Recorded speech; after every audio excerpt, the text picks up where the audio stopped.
오늘 아침 주일 예배 오신 성도님들 위해 주님의 은혜와 평화가 넘치기를 축원합니다. 우리나라는 온통 세월호 참사의 슬픔과 온갖 관련된 이야기로 가득하고 있습니다. 저도 이번 사태를 보면서 처음으로 이 나라의 백성이 된 것이 부끄럽고 고개를 들 수가 없는 그런 심정을 느끼고 있습니다. 수많은 어린 생명을 죽게 한 것은 바로 이 나라의 어른들이기 때문에 그렇습니다. 주님은 우리를 살리시기 위해 자기 목숨을 아끼지 않으셨는데 구조 과정에서 드러난 얘기들은 도저히 이해할 수 없는 일들이 난무하고 있습니다. 어린 생명이 죽어가고 있는 순간에 무슨 구조 체제가 중요하며 들어가는 비용이 무엇이 그렇게 중요합니까? 참으로 이 나라가 잘못돼도 너무 잘못되어 있습니다. 이런 나라를 만든 이들이 누굽니까? 바로 우리들 아닙니까? 모든 것을 경제 논리로 대하는 이 세대가 그런 지도자, 그런 정부를 세웠습니다. 잘 사는 나라를 만들면 뭐 합니까? 생명을 경시하는 풍조는 결국 망할 수밖에 없을 것입니다. 참 우리나라는 돈 때문에 자살하는 나라요. 돈 때문에 남을 죽이는 나라요. 돈 때문에 무슨 짓이라도 다 하는 그런 추한 모습을 이 나라가 보이고 있습니다. 여러분, 저마다 강한 것을 드러내는 삶은 결국 큰 비극을 낳게 되는 것입니다. 사실 약함보다도 강함이 주는 피해가 더 크다고 하는 것을 우리가 기억해야 합니다. 오늘 본문을 다 읽지 않았지만 31절까지 여러분 눈으로 다 읽으셨을 줄로 믿습니다. 오늘 본문에 나타나는 주님의 제자 가운데 도마가 그런 사람이었어요. 우리는 도마를 이야기할 때 그의 의심을 이야기하죠. 도마의 의심은 그가 미지근한 헌신이나 나약한 믿음을 가졌기 때문이 아니었습니다. 도마는 누구보다도 강한 성격의 소유자였어요. 요한복음 11장 16절에 보면 도마는 예수를 따라 기꺼이 베다니에 있는 나자로의 무덤에 들어갈 것을 충심으로 주장하는 그런 인물이었습니다. 얼마 전 베다니 지역의 사람들의 예수님을 돌로 쳐 죽이려고 했습니다. 다른 제자들은 그런 위험한 여행을 하는 것에 신중한 주의를 했지만은 도마는 뭐라 그랬어요? 우리도 주와 함께 죽으러 가자. 이렇게 주장할 정도로 강한 사람이었습니다. 예수님의 지상사역에 대한 도마의 헌신은 정말 열정적이고 진심 어린 것이었습니다. 우리 주님이 내 아버지 집에 거할 곳이 많다 하시면서 내가 가서 너희를 위하여 초소를 예비하러 가노라. 가서 너희를 위하여 초소를 예비하면 내가 다시 와서 너희를 나 있는 곳에 있게 하리라 하시면서 내가 어디로 가는지 그 길을 너희가 아느니라 이렇게 말씀하셨을 때 요한복음 14장 5절에 그 강한 성격의 소유자인 도마가 담대하게 그렇게 묻지요. 주께서 어디로 가시는지 우리가 알지 못하거늘 그 길을 어찌 알겠습니까? 이렇게 묻습니다. 그때 우리 주님의 유명한 말씀이 나오지요. 내가 곧 길이요 진리요 생명이니 나로 말미암지 않고는 내 아버지께로 올 자가 없느니라. 그런 말씀을 하십니다. 그러나 여러분, 도마는 예수님의 행적에 대한 목격자로서의 자신의 체험의 자극을 받아서 마음이 불타오르는 그런 사람이었지 예수님의 말씀에 대해서는 거의 주의를 기울이지 않았던 그런 사람이었습니다. 도마는 예수님의 행위들에 대해서만 세심한 주의를 기울이는 그런 사람이었습니다. 여러분, 전통적으로 미국의 미조리주는 4개의 증거를 보여주시오. 쇼미 주라. 그렇게 부릅니다. 우리 대부분은 영적으로 미조리주의 사람들이 아닌가 그런 생각을 해봅니다. 우리도 그 무언가에 기꺼이 헌신하기에 앞서서 확실한 증거를 보기를 원합니다.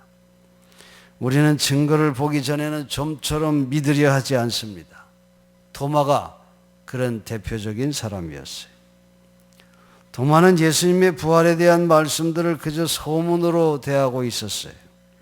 부활의 주님이 나타나셨다는 그런 근거 없는 주장을 자신의 낡은 믿음의 체계 속으로 묶어놓고 믿으려 하지 않고 있습니다. 그의 낡은 신뢰할 만한 강함의 근원이 다시 말해서 예수님의 지상사역의 명백한 육체성에 의지하기로 마음을 먹었던 그런 도마의 모습이었습니다. 그는 백문이 불여일견에 기초한 그런 믿음이 지금까지 도마에게 주님을 따르면서 큰 도움이 되어 왔기 때문에 그렇습니다. 그러니 지금에 와서 굳이 자기의 이런 태도를 바꿀 필요가 없다는 것이지요. 부활의 주님을 직접 여러 차례 보았던 제자들이 여러 차례나 주님이 살아나셨다고 얘기를 했지만 도마는 믿지 않았습니다. 대체적으로 강한 사람은 자기 주장이 강하지요. 남의 얘기를 잘 듣지 않는 경향이 있습니다. 도마의 강함이 나타나는 대목이 오늘 본문에 있지요. 내가 그 손의 못자국을 보며 내 손가락으로 그 못자국에 넣으며 내 손을 그 옆구리에 넣어보지 않고는 믿지 아니하겠노라. 아주 강경한 태도를 취하면서 제자들이 전해주는 그 부활의 기쁜 소식을 단호하게 거절하고 있는 모습을 우리가 볼 수 있습니다. 도마가 주님의 말씀을 경청하고 주의 깊게 들었던 사람이었다면 부활의 소식에 관심을 가졌을 것입니다. 주님은 분명히 제자들에게 내가 3일 만에 다시 살아나리라 이렇게 말씀하셨기 때문이지요. 그러나 그동안 도마는 주님이 보여주는 기적적인 행위에만 관심을 가졌고 그것으로 뜨거운 열정을 가지고 주님을 따랐던 것입니다. 그저 보이는 것만 쫓아서 주님을 따르기에 보지 못한 기적은 믿을 수가 없었던 것입니다. 사랑하는 성도 여러분, 우리는 어떠합니까? 도마의 고집스러운 강함은 우리에게는 없습니까? 전통적인 교회들에게서 나타나는 현상 가운데 이런 고집스러운 강한 믿음이 있습니다. 그들은 자기들이 믿는 것에 조금이라도 틀리게 되면 무조건 반대를 하고 다 적으로 내몰려고 합니다.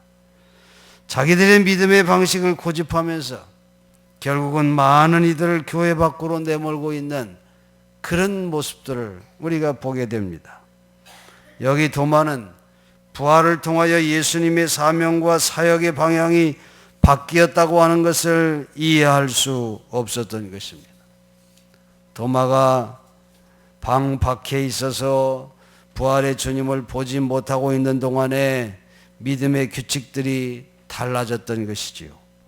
그의 낡은 강점과 믿음직스러운 의지들이 주님을 믿는 데 큰 약점이 되고 말았다고 하는 것을 우리는 도마를 통해 보게 됩니다. 여러분, 강한 것에는 조금만 힘을 가해도 부러진다는 말이 있지 않아요? 그러나 약함은 오히려 잘 부러지지 않습니다. 하나님을 믿는 믿음에 있어서 자기들보다 강한 자는 없다고 자랑하던 바리새인들, 그들은 심각한 약점을 드러내고 있습니다. 그러나 스스로 하나님 앞에 약한 자로 겸손히 모이를 조아리고 회개의 기도를 드리는 세리와 창녀들은 오히려 하나님의 큰 은혜를 받는 장점을 보여주고 있습니다. 사람들은 그들의 약한 순간에 있어서가 아니라 강한 순간들에 있어서 가장 심각한 죄를 져요. 물론 우리의 약함이 죄를 불러올 때도 있지요. 그러나 오히려 강하다고 교만할 때 더 죄를 쉽게 짓는 것을 우리는 볼 수 있습니다. 잘못된 강함이지요. 히틀러가 그렇지 않았습니까? 그런 경우 자신만이 아니라 다른 사람에게도 심각한 해를 끼치게 되는 것입니다. 잘못된 강함은 우리의 강점들을 파괴적인 목적을 위해 사용할 수 있다고 하는 것을 우리는 알 수 있습니다. 진정한 영웅주의는 들뜨고 대단히 극적인 어떤 것을 말하는 것이 아닙니다. 그것은 어떤 희생을 치르고라도 모든 타인들을 능가하려고 하는 충동을 의미하는 것도 아닙니다.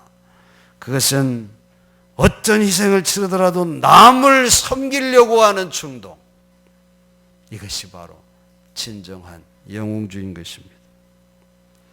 이번 세월호 참사에서도 소수의 영웅들을 우리는 기억합니다. 남을 위해 기꺼이 구명조끼를 벗어주고 다른 이들을 살리려고 물이 차오르는 선실로 들어갔던 이들. 성도 여러분, 여러분의 가장 큰 강함은 무엇입니까? 여러분은 그 강함이 결코 약점이 될 수 없다고 생각하고 계십니까? 우리의 강함이 우리를 얼간이로 만드는 법이 없을 것이라는 생각을 하고 있습니까? 우리가 가장 상처 입기 쉬운 지점은 바로 그 강함이라고 하는 것을 기억해야 합니다. 우리의 가장 큰 강함이 우리가 가장 방심할 수 없는 약점이 되어버린 쓰라린 경험들을 여러분 한번 떠올려 보십시오. 아마 그런 경험들이 다 있을 것입니다. 의심하는 도마는 우리 자신의 강함들로 말미암아 우리가 얼간이가 되고 마는 위험스러운 사태에서 빠져나오는 길을 우리에게 보여주고 있어요. 도마는 자신의 강점은 증명할 수 있는 표징들과 경이로움들로 가득 찬 예수의 지상사역에 대한 헌신만을 가지고서는 결코 부활의 주님을 믿을 수가 없었다는 것입니다. 그러나 도마는 오늘 자기 앞에 나타난 부활의 주님이 제의하시는 용서와 사랑을 겸손히 받아들이게 됩니다. 부활하신 주님과 대면하였을 때 도마는 영광스러운 주님의 몸을 그가 말한 대로 만져보지도 않고도 그는 머리를 조아리고 무릎을 꿇고 고백합니다. 나의 주시며 나의 하나님이십니다. 도마는 의심하지 말고 나를 믿으라는 주님의 요구에 이제 믿음으로 응답하고 있습니다. 도마는 자신의 강함이 자기 파멸적인 힘이 되어버렸다고 하는 사실을 뼈저리게 느끼고 스스로가 약해지는 것을 용납하고 있는 모습을 우리가 봅니다. 이 의심하는 제자는 그의 증거를 요구하는 강함과 가슴속에 그릇된 신앙을 내팽개치고 그 대신 예수님이 베푸신 믿음과 용서라는 선물을 겸손히 받아들이는 그런 자가 되고 있는 것을 우리가 봅니다. 사랑하는 성도 여러분, 주님의 부활은 미래 교회의 초점이에요. 교회 안에 모인 성도들에게 평안을 주시는 그런 화해와 구원을 확증하는 성령의 선물이 베풀어지는 그런 출발점이 되기도 합니다. 오늘 본문의 예수님은 제자들에게 앞에 나타나면서 너희에게 평강이 있을지어다, 그런 말씀을 반복해서 하고 계십니다. 그러면서 성령을 선물로 줄 것을 약속하고 계십니다. 그리고 이 부활의 사건은 참으로 중요한 변화가 있는데 그것은 이제 표징들로부터 말씀으로의 변화가 선포되고 있다고 하는 사실입니다. 문을 꽁꽁 걸어닫고 모든 인간적인 만남으로부터 완전히 후퇴해서 두려움에 떨고 있는 제자들에게 부활의 주님이 나타나서 평강을 선포하고 성령의 선물을 약속하고 그리고 후에 성령 충만함을 받은 제자들, 예수님이 아버지께서 나를 보내신 것 같이 나도 너희를 보낸다 하는 그 사명을 붙들고 이 세상 속으로 힘차게 나아가는 자들로 변화됐다고 하는 사실을 초대교회 역사는 우리에게 말해주고 있습니다. 여러분, 우리는 눈에 보이는 표징들로 구원받은 것이 아닙니다. 우리가 이성적으로나 논리적인 방식으로는 결코 얻을 수도 배울 수도 없는 그리스도의 사랑의 선물로 구원받은 자들임을 기억하시기 바랍니다. 그러므로 우리는 언제나 하나님 앞에 우리의 약함을 고백해야 하는 것입니다. 주여, 나를 불쌍히 여기소서. 이런 겸손의 고백만이 우리를 진정 강함의 길로 인도하신다고 하는 것을 우리가 기억해야 합니다. 오늘 이 아침에 우리는 강한 것의 약점을 다시 한번 기억하시고 늘 하나님의 사랑과 용서의 은혜를 사모하면서 성령의 인도함을 받아 진정 세상을 이기는 그리스도의 군사들로 여러분 세워져서 주님이 이 땅에서 보여주신 나눔과 희생, 그것을 보이면서 하나님의 보냄받은 자의 사명을 감당하는 그런 여러분의 삶이 되시기를 주의 이름으로 간절히 축원합니다. 기도하겠습니다.